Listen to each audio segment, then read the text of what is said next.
American leaders may have been the keynotes for the Ag Outlook Forum, but they weren't the only highlight.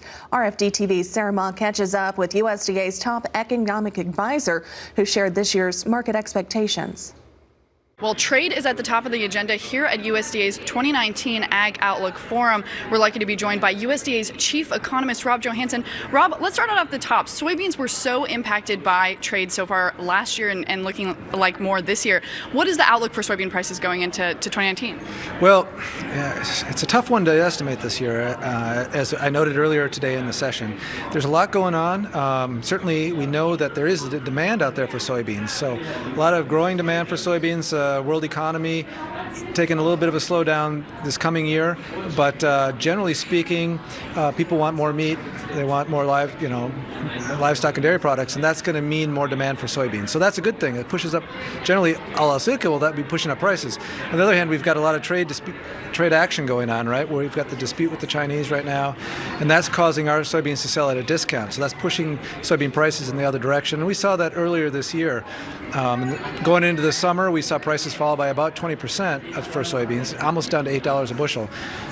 That's not good for soybean producers. We've seen prices recover since that time, and we expect prices next year to actually go up a little bit from about $8.60 a bushel to $8.80 a bushel. Again, that's lower than we were expecting last year, and given the current demand in the global economy, it should be even higher yet.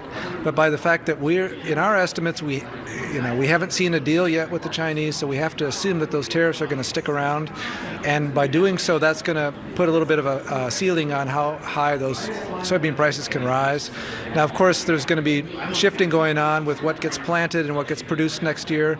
We assume soybean acres are going to fall as a result of the lower soybean prices relative to corn prices. So we're taking our soybean acreage number down by about 4 million acres from this year, from 89 down to 85 million acres.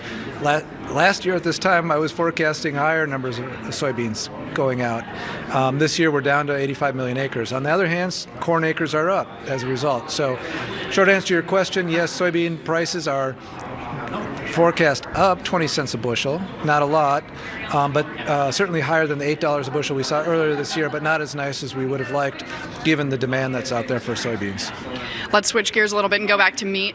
You talked about there's so many different factors kind of playing into meat right now, including African swine fever. Could you talk a little bit about expectations around global meat sales this year? Yeah, certainly hog prices illustrate the same point. We've got, on the one hand, we've got a lot of demand out there for pork.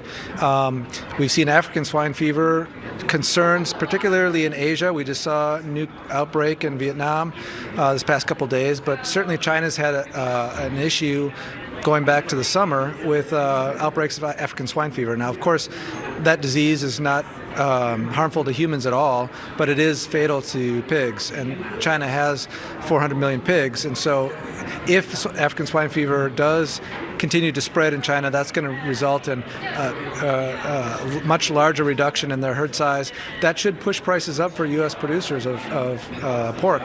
That's a good thing. On the other hand, the tariffs are still weighing on our hog prices and pork market in general. So much data coming out of here at the USDA 2019 Ag Outlook Forum. Thanks again to Rob Johansson. He is the USDA chief economist.